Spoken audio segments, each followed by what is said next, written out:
for Hermit Crab by Eric Carle.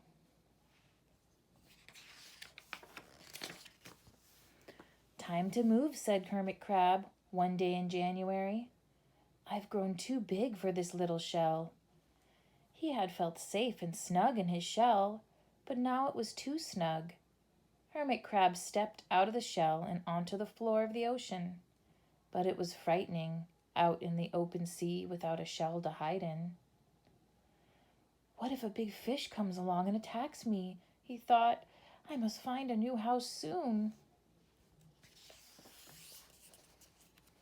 Early in February, Hermit Crab found just the house he was looking for. It was a big shell and strong. He moved right in, wiggling and waggling about inside it to see how it felt. It felt just right. But it looked so plain, thought Hermit Crab. In March, Hermit Crab met some sea anemones. They swayed gently back and forth in the water. How beautiful you are, said Hermit Crab. Would one of you be willing to come and live on my house? It is so plain, it needs you. I'll come, whispered a small sea anemone. Gently, Hermit Crab picked it up with his claw and put it on his shell. In April, Hermit Crab passed a flock of starfish moving slowly along the seafloor. How handsome you are, said Hermit Crab. Would one of you be willing to decorate my house? I would, signaled a little sea star. Carefully, Hermit Crab picked it up with his claw and put it on his house.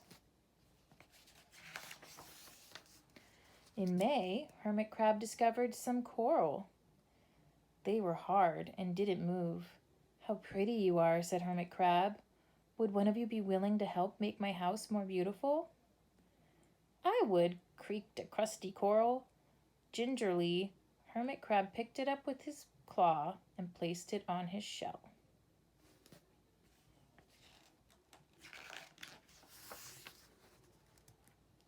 In June, Hermit Crab came to a group of snails crawling over a rock on the ocean floor. They grazed as they went, picking up algae and bits of debris and leaving a neat path behind them. How tidy and hardworking you are, said Hermit Crab. Would one of you be willing to come and help clean my house? I would, offered one of the snails. Happily, Hermit Crab picked it up with his claw and placed it on his shell.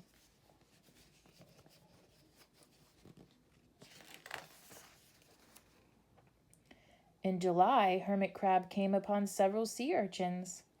They had sharp, prickly needles. How fierce you look, said Hermit Crab. Would one of you be willing to protect my house? I would, answered a spiky sea urchin. Gratefully, Hermit Crab picked it up with his claw and placed it near his shell.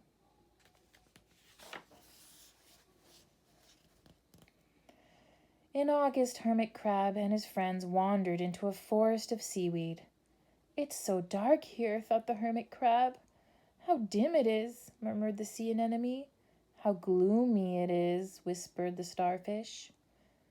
How murky it is, complained the coral. I can't see, said the snail. It's like a nighttime, cried the sea urchin.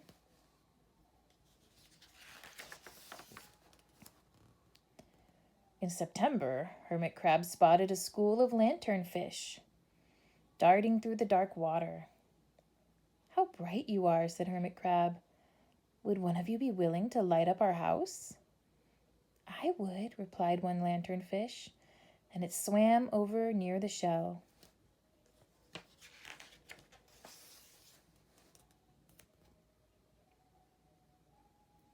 In October, Hermit Crab approached a pile of smooth pebbles.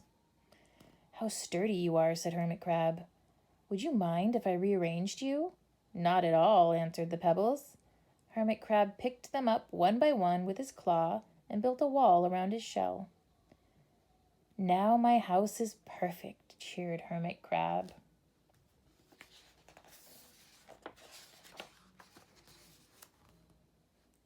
But in November, Hermit Crab felt that his shell seemed a bit too small. Little by little over the year, Hermit Crab had grown. Soon he would have to find another, bigger home. But he had come to love his friends. The sea anemone, the starfish, the coral, the sea urchin, the snail, the lanternfish, and even the smooth pebbles. They have been so good to me, thought Hermit Crab. They are like a family. How can I ever leave them? In December, a smaller hermit crab passed by. I have outgrown my shell, she said. Would you know of a place for me? I have outgrown my house too, answered Hermit Crab. I must move on. You are welcome to live here, but you must promise to be good to my friends.